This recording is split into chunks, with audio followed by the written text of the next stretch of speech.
कैसे हैं आप लोग। उम्मीद करता हूँ इस कोरोना पेंडेमिक में आप लोग स्वस्थ और अपने घर में सुरक्षित होंगे अपने परिवार के साथ। और जैसा कि मैं आज गणपति विसर्जन के लिए गया था, मेरे स्कूल में गणपति आए थे। रोड पे बहुत ट्रैफिक था और मैं आग्रह करूँगा कि आप विसर्जन में जाइए, लेकिन थोड़ा सा प्रिकॉशन लेके जाइए, बचा के जाइए, जितना बच सकता है उतना बचाइए, क्योंकि अपने को त्यौहार भी मनाना है और अपने को बचा के भी चलना है। दोनों काम करना है, दोनों ज़रूरी है। तो चलिए दोस्तों, कहानी शुरू करते हैं। कहानी शुरू करने के पहले मैं आग्रह करूंगा कि आप मेरे चैनल को सब्सक्राइब करें। जैसा कि मेरे चैनल का नाम है सेंगर वीरू 72 और मैं इंस्टाग्राम पे भी हूँ जिसका आईडी है सेंगर वीरू। फेसबुक पे मेरे आईडी है रणधीर सेंगर के नाम से। ट्विटर पे भी हूँ रणधीर सेंगर के नाम से।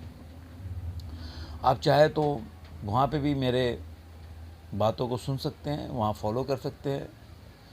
तो चलिए कहानी शुरू करते हैं। एक जगह पे, एक शहर में बहुत बड़े, पहले तो बोल सकते कि एक बिजनेसमैन थे, लेकिन वो पहले जब स्टार्टिंग में जब वो बिजनेस की शुरुआत की तो किसी ने उनको बोला कि अरे इतना बड़ा बिजनेस मतलब खड़ा करना या वो करना, क्योंकि वो सपना देखते थे कि मेरे को बहुत बड़ा बिजनेसमैन बनना है, बहुत पैसे कमाना है, बहुत धनाढ़ बनना है। ये पुराने ज़माने की बात है, लेकिन चूँकि कॉन्टेस्ट में मतलब मेरे शब्दों का यूज़ कर रहा हूँ वो आज के जब बिजनेसमैन यूज़ कर रहा हूँ, तो इससे मतलब नहीं है कि वो आज का कहानी है। ये काफ़ी पुराने ज़माने की बात है। तो जो व्यापारी थे वो मतलब जो बंदा था वो काफ़ी बड़ा व्यापारी बनना चाहता था, क्योंकि लोगों ने बोला कि व्यापारी बनना इतना आसान नहीं है। वो छोटा मोटा काम करता था बंदा, तो बड़ा ज़िद्दी आदमी था। उसने वो ठान लिया कि नहीं, अगर आपने बोला कि मैं व्यापारी नहीं बन सकता तो मैं बहुत बड़ा व्यापारी बन के दिखाऊंगा। और काफ़ी अथक प्रयास करने के बाद उसने काफ़ी पैसा अर्जित कर लिया, धन संपदा बना लिया काफ़ी कुछ। जब धन संपदा बना लिया तो अब अपने लोगों में घूमते थे, फिरते थे, लोगों से बातें होते करते थे। तो लोगों ने बोला कि आपने काफ़ी धन संपदा कमा लिया, तो बहुत अच्छी बात है। तो बोले हाँ, मैंने तो सारी धन संपत्ति कमा ली। लेकिन ऐसे जैसे दोस्त लोग बैठते हैं तो उनसे एक दोस्त ने बोला लेकिन आप स्वर्ग में अपने नहीं जा सकते।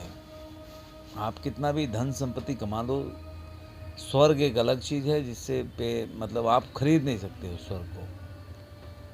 तो वो ऐसे ही किसी मंडली दोस्तों की बैठती है, तो वहाँ पे किसी ने बोल दिया। तो वो चूँकि वो व्यापारी बड़ा हट्ठी था, मतलब उसको लगा कि अरे यार, मैं तो एक नॉर्मल आदमी था, एक आम आदमी था, और मैंने अपने बलबूते इतने पैसा अर्जित किया, इतना धन संपत्ति सब बनाया, तो मैं स्वर्ग क्यों नहीं पा सकता हूँ।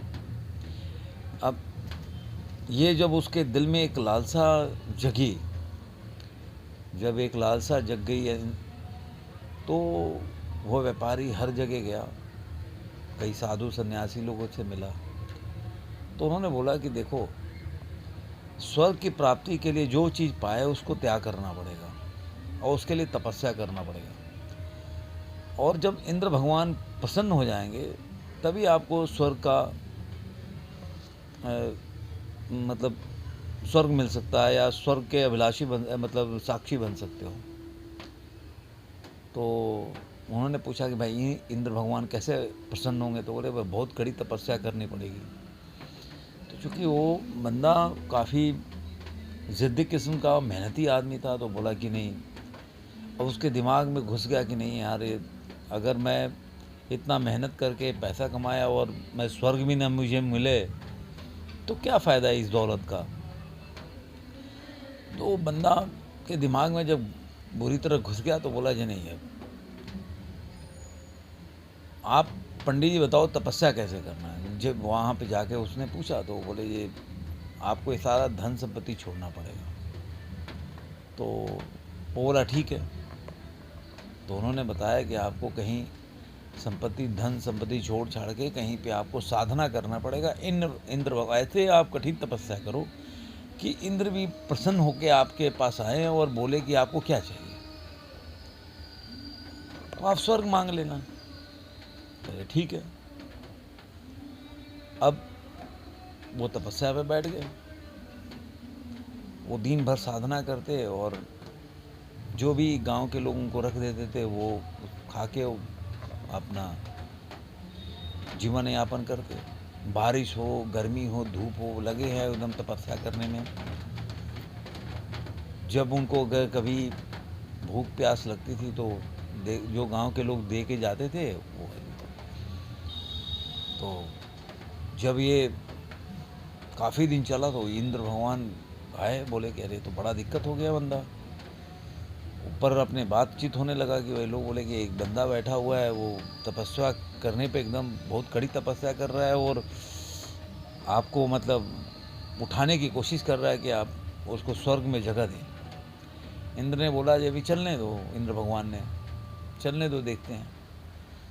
तो धीरे धीरे वो देखा कि यार महीनों से क्या साल गुजर गए। तो फिर आया, बोला कि मतलब अपने जो गुरुजी थे जिन्होंने बताया था उनके पास आए, बोले कि गुरुजी कुछ हो तो नहीं रहा है, तो आपने बोला सब चीज़ संपत्ति त्याग दिया और तपस्या कर रहा हूँ लेकिन कुछ हो नहीं रहा। तो कह रहा है कि कड़ी से कड़ी तपस्या करना पड़ेगा। आप निर्जला मतलब आप खाना पीना छोड़ दो। तो उन्होंने बोला ठीक है। वो आए, तपस्या करने लगे, खाना पीना छोड़ दिया। गांव के लोग जो देकर जाते थे वो खाते ही नहीं थे, एकदम लगे अपना तपस्या कर रहे। ये करते करते काफ़ी टाइम गुजर गया, शरीर भी उनका क्षीण होने लगा। देखा कि यार महीनों गुजर गए लेकिन ऊपर से इंद्र भगवान प्रकट नहीं हुए।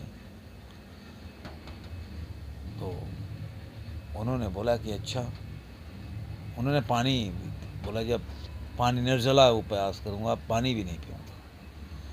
अब ऐसा करके वो उन्होंने पानी का भी परित्याग कर दिया और तपस्या करने लगे। करते करते अब उधर एकदम वहाँ पे इंद्र, जो भगवान इंद्र थे, उनके दरबार में हाहाकार मच गई कि भाई अब तो आपको जाना पड़ेगा, नहीं तो आपके चक्कर में अगर उस बंदे का अगर जान चला जाएगा तो लोगों का विश्वास उठ जाएगा कि मतलब हमारे सत्ता को चुनौती देगा कि मतलब इतना कठिन तपस्या करने के बाद भी जो आदमी को अगर इच्छा का पालन नहीं हो रहा है तो कैसे लोग हम पे विश्वास करेंगे। तो इंद्र ने, भगवान ने बोला ठीक है मैं जाता हूँ।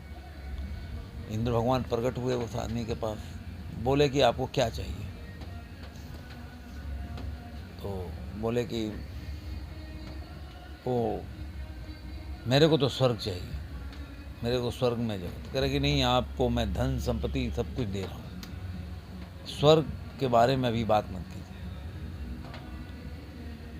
वो बोले नहीं मेरे को चाहिए तो स्वर्ग ही चाहिए। इंद्र भगवान बोल के चले गए।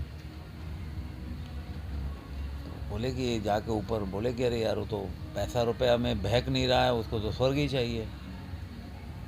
और तपस्या इधर नीचे उनका जारी था। फिर दरबार लगी, बोले कि अरे यार मतलब कुछ तो करना पड़ेगा। तो कह रहे स्त्री से लोगों का दिमाग जो है भटक जाता है। अब अच्छी सी स्त्रियों को भेजते हैं।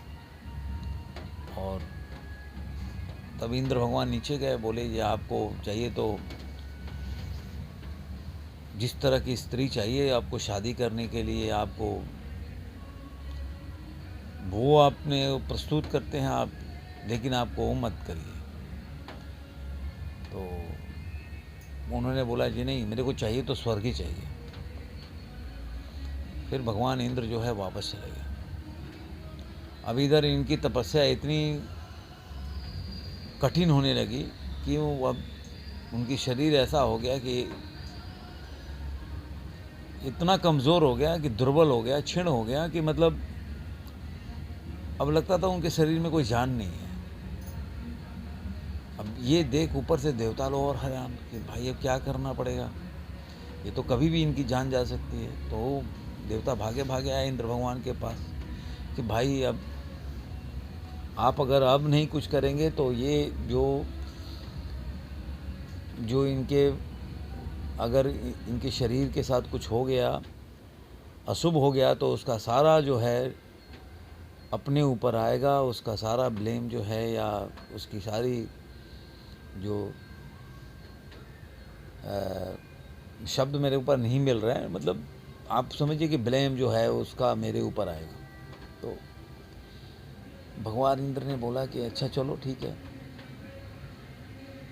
काफ़ी टाइम हो गया तो भगवान इंद्र प्रकट हुए और हाथ जोड़ के बोले, गुरुवर मैं आपके सामने खड़ा हूँ, आप चाहिए तो मैं आपको हार गया और आप जीत गए, और मैं आपको स्वर्ग में स्थान देने के लिए तैयार हूँ। आप आइए, स्वर्ग में विराजिए। आपका बहुत बहुत स्वागत है स्वर्ग में। अब जो साधु थे, मतलब जो व्यापारी साधु हो गए थे, उन्होंने आँख खोला तो देखा कि इंद्र भगवान खड़े हैं और ऐसी बातें कर रहे हैं, तो वो बोले कि मौन रह गए। कुछ देर तक मौन रहे तो भगवान इंद्र ने फिर आग्रह किया कि आपके तपस्या के सामने मैं झुक रहा हूँ और आप कृपया करके स्वर्ग में अपना स्थान ग्रहण करें।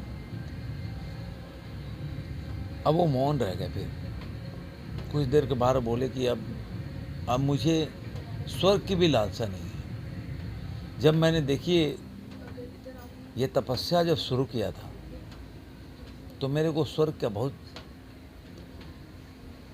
प्राप्ति करने का बहुत इच्छा थी, अभिलाषा था कि कैसे भी मेरे को स्वर्ग की प्राप्ति हो जाए। अब मेरे को इसमें जो आनंद आ रहा है, अब मेरे ज़िंदगी में स्वर्ग का भी कोई बात नहीं। मुझे लग रहा है यही ज़िंदगी स्वर्ग है मेरा। अगर मैं स्वर्ग में भी चला जाऊंगा तो मेरा एक नई अभिलाषा प्रकट हो जाएगी। कोई और बोलेगा ये क्यों नहीं पा सकते हो, लेकिन अब मुझे लग रहा है जो चीज़ की दौड़ में हूँ कि मतलब मुझे लगा था कि स्वर्ग में जाके लोग खुश हो जाते हैं और मोह माया से मुक्त हो जाते हैं और खुश हो जाते हैं, मतलब उनको सब कुछ मिल जाता है। तो ये तो सब अंदर फीलिंग्स होती है कि हमें सब कुछ मिल गया, हमें खुशी है। कई लोगों को, मैं जब संपत्ति कमाया, इतने धन जायदाद अर्जित किए, तब मैं सोचा था कि मुझे बहुत खुशी होगी, लेकिन मेरे को स्वर्ग में प्राप्त करने में मेरे को खुशी लग रहा था कि मुझे खुशी मिलेगी। लेकिन आज मेरे को स्वर्ग मेरे सामने, मुझे लग रहा है कि मैं जो चीज़ खुशी की तलाश में मैं स्वर्ग की अभिलाषा कर रहा था, वो खुशी मुझे मिल गई है। उसके लिए मुझे स्वर्ग जाने की ज़रूरत नहीं है। मैं जो पाना चाहता था, खुशी, आनंद, वो अभी मिल गई है। अब मुझे स्वर्ग में जाके क्या करना है? वो आनंद मेरे अंदर ही था। लोगों ने बोला कि स्वर्ग में जाके आपको आनंद मिलेगा, वो मेरे को यही मिल रहा है। ये कहानी ये हमें बताती है कि कई बार क्या है कि हम जिंदगी में जिस रेस के पीछे लग जाते हैं, हमें एहसास नहीं होता कि जब हमारे सामने उसकी मंजिल होगी